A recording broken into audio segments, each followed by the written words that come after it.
Seeing the narcissist through the lens of reality. Think about that for a minute. Everyone, if you like the content, please like, subscribe, and share. So when you were in the relationship, you were not seeing the reality. You weren't seeing how toxic that relationship was. You weren't wrapping your head around what was being done to you. You didn't know the definitions, what was gaslighting, what was triangulation, financial abuse, and more. You were staying in an unsustainable relationship. You were trying to fix an unfixable relationship. You were working for a person who was trying to destroy you. These are all very challenging pills to swallow, but they're real. You see, you're either out of the narcissistic cycle or you are exiting the cycle. Any way you cut it, you're beginning to see things that I call the clarity.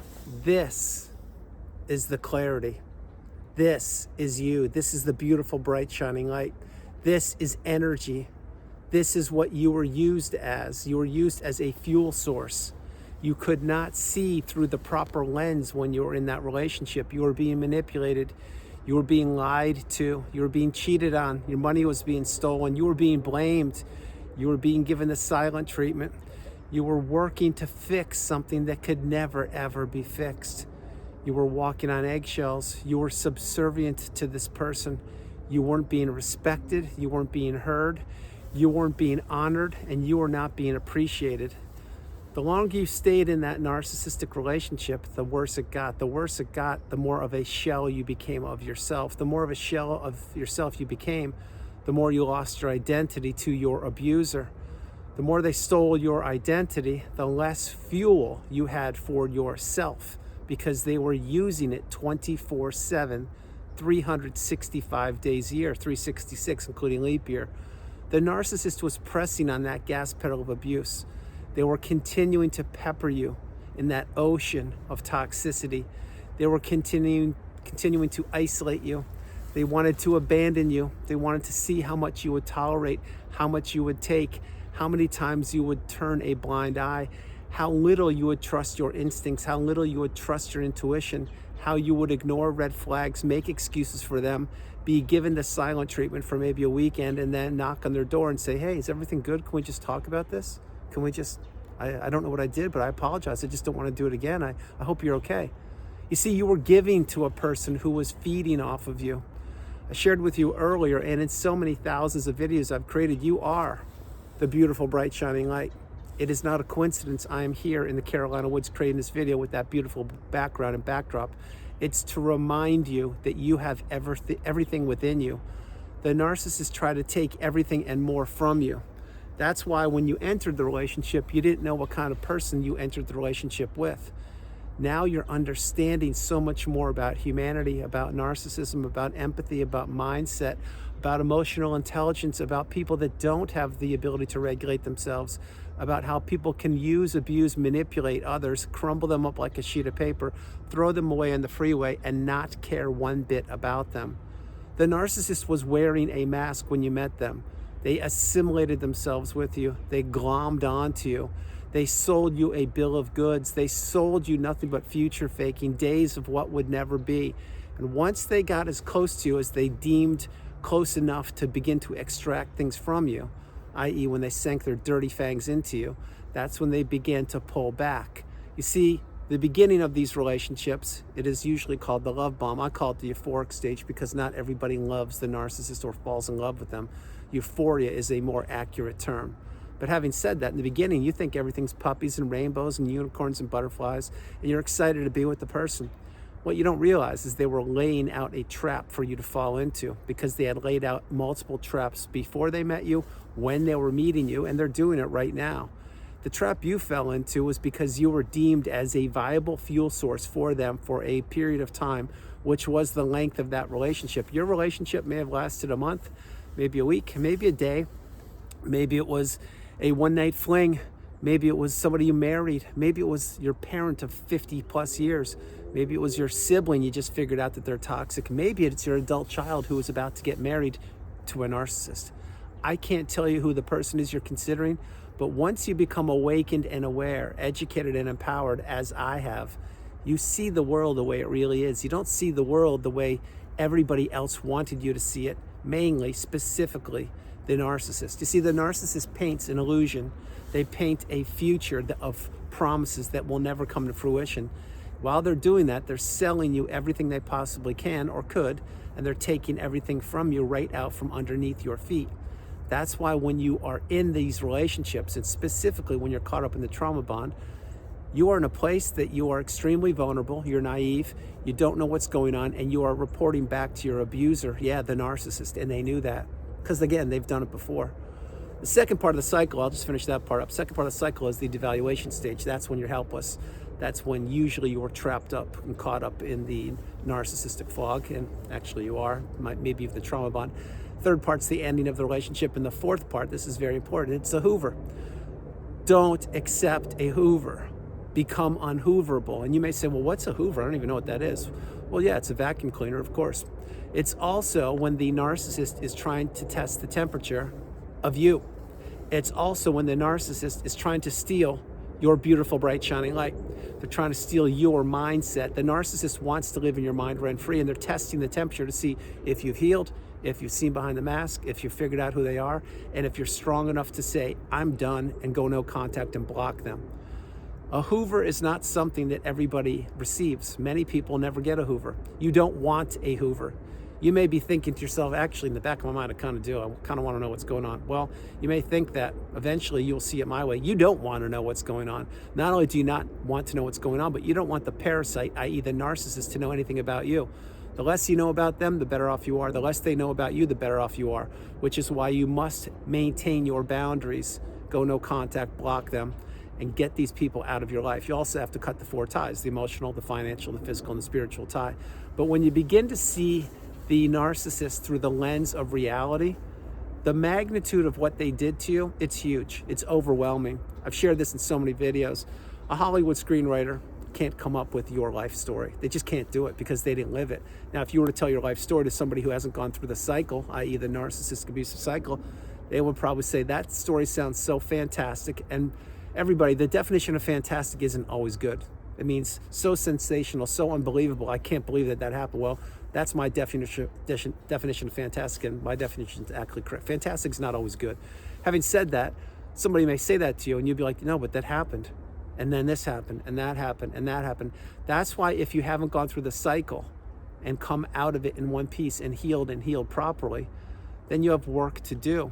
And that, if you have come out of the cycle and healed properly, you're in a good spot. If you have come out of the cycle and you're trying to explain yourself to people who haven't been in the cycle, they're not going to understand what you're talking about. They will get burnt out. They will think that you've got some challenges and that you're the person with problems. But what you're really doing, and I was one of these people, and I had no one to talk to, not one person, which is why I healed by myself, isolated, trapped for 2 years and 2 days.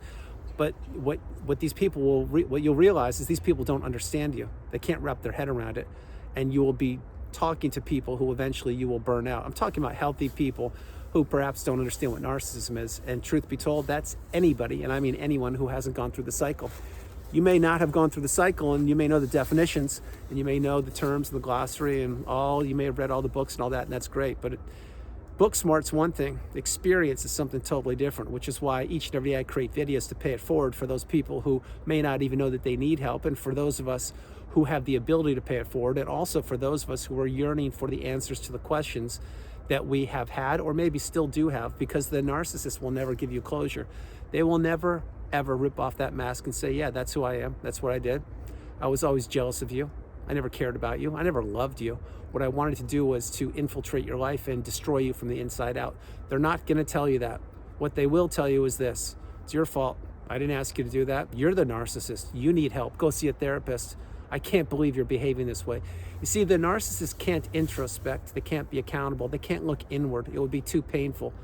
It would create a massive narcissistic injury to the narcissist, of course, that they may never recover from. Now, every once in a while, does the narcissist have to look in that mirror and see the reflection of themselves as they really are? Yeah, it probably lasts about a millisecond. And then they have to put the mask back on and say, whoa, that was frightening. I don't want to see that again. Well, there's the narcissist life in a nutshell. Always running from something, always running away from something, always abandoning something, always destroying something, always entering a new relationship while juggling 3 more on the side and trying to get those 3 people trapped like the 4th person and have as many people working around them, doing things for them as possible. Then they can keep all these people as far from them as they want to, or up close, maybe a mini love bomb here and there, and keep them trapped in a loop that they will never, and I mean never, get out of. That's what the narcissist wants and needs.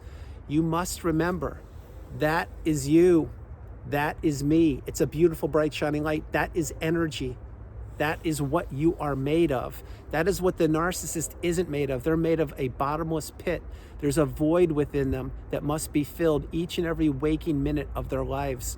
The narcissist is never satisfied with one person. They're never satiated with one relationship. They always want more, more, and more. And they want to take, and take.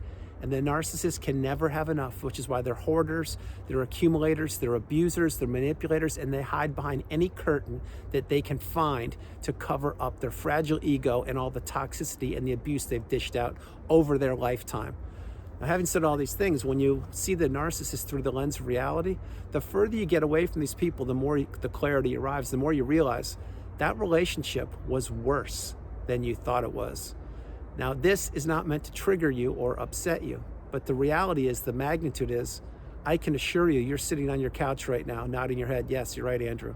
Or you are having a bowl of cereal or having some fruit in the morning when you're waking up saying, yes, you're right, Andrew. Or maybe you're in a car ride home.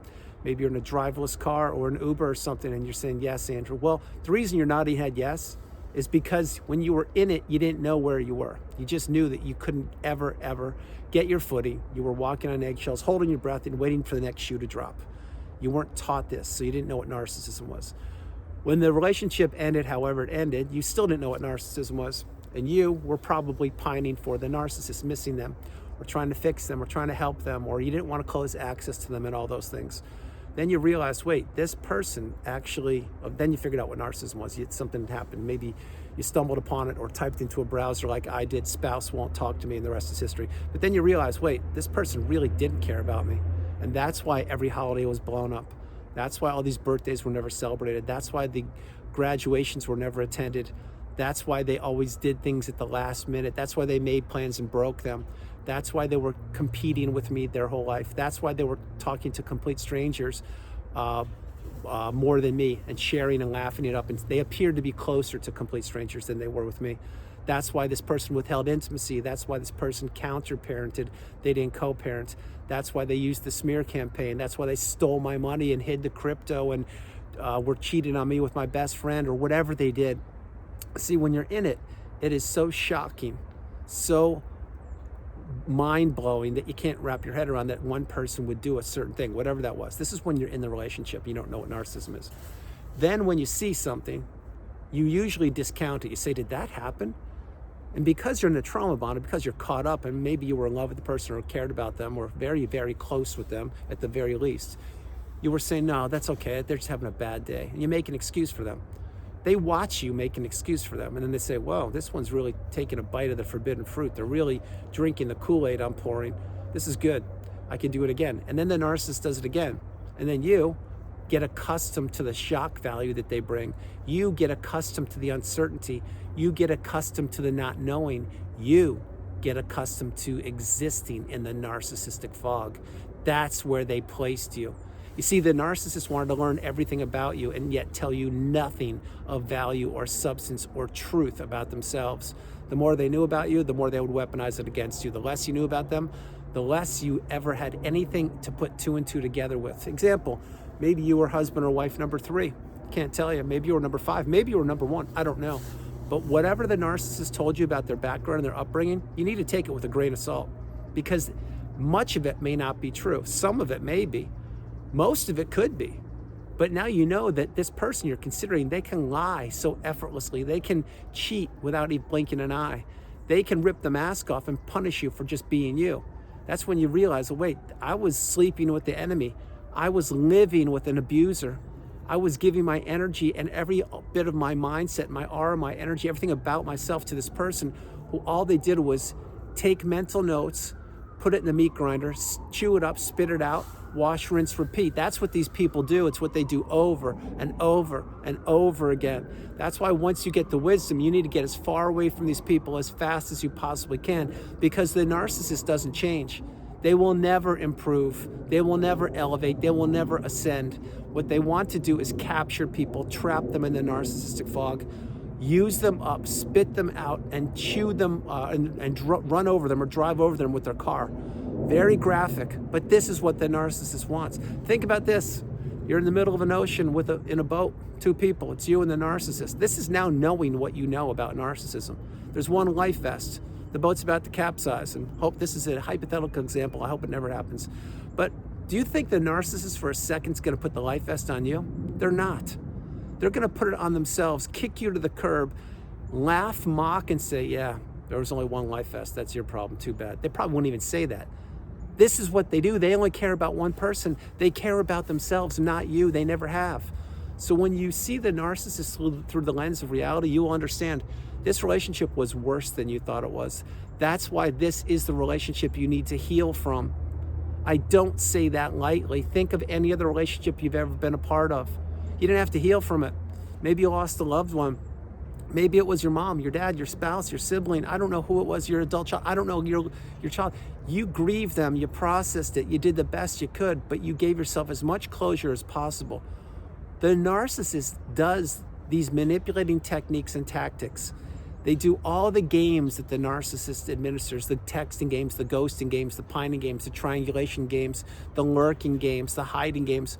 They do it all deliberately, intentionally, and on purpose. They're trying to break people's mind, souls, energies, spirits, directions, purpose, health, relationships, bank account, and more. They know what they are doing.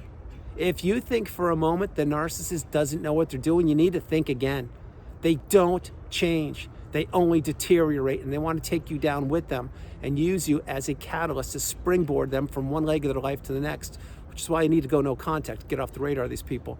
And when you finally see them, i.e., when you finally see the narcissist through the lens of reality, you'll understand it was much worse than you thought. That's exactly why I create videos.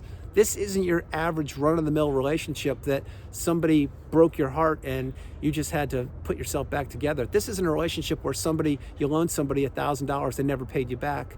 This isn't the relationship where you were sitting in a restaurant and somebody walked in and they started talking to that person, did not introduce you on purpose, and then looked at you and apologized and said, oh, I should have introduced you to that person. What was I thinking? I haven't seen them. They're an old high school friend. Because it's a legitimate old high school friend? No. The narcissist makes moves that are calculated. They want to divide and conquer. They want to destroy and crush. And again, I will say this before I close the video, they want to live in people's minds rent-free, which is why this is who you are. Notice how it just appeared. The beautiful, bright, shining light just appeared as it was going down, as the cloud coverage covered it. Now it's shining brighter than the sun, the moon, and the stars. And yes, I know it's the sun, but that's also you. The narcissist could not extinguish you. They did their best to do that. They failed, and they failed miserably, which is why I create videos every day to pay it forward to help you. Remember, this is you. So everyone, that's the video. I hope you liked it. I loved doing it from the beautiful chilly Carolinas. This is Andrew. Namaste. Have a great afternoon, evening, or morning. No matter where you are on the planet, you are not alone. I love you all, and I'll talk to you tomorrow. And this is a big virtual heart. There you go. Big virtual heart, the best I can do. From me to you. Continue to maintain your boundaries. Continue to go no contact. Continue to be the beautiful, bright, shining light. And understand, I believe in you more than you will ever know. I broke the curse. I broke the trauma bond. I broke the cycle. I am a generational curse breaker. You are too. If I did it, you can do it. You need to believe in yourself the way I do. So from the beautiful Carolinas, a big virtual hug, virtual heart with this absolutely amazing, beautiful, bright, shining light from me to you. Continue on the path. I love you all, and I'll talk to you tomorrow. Bye, everybody. And that is absolutely amazing. I love you. Bye.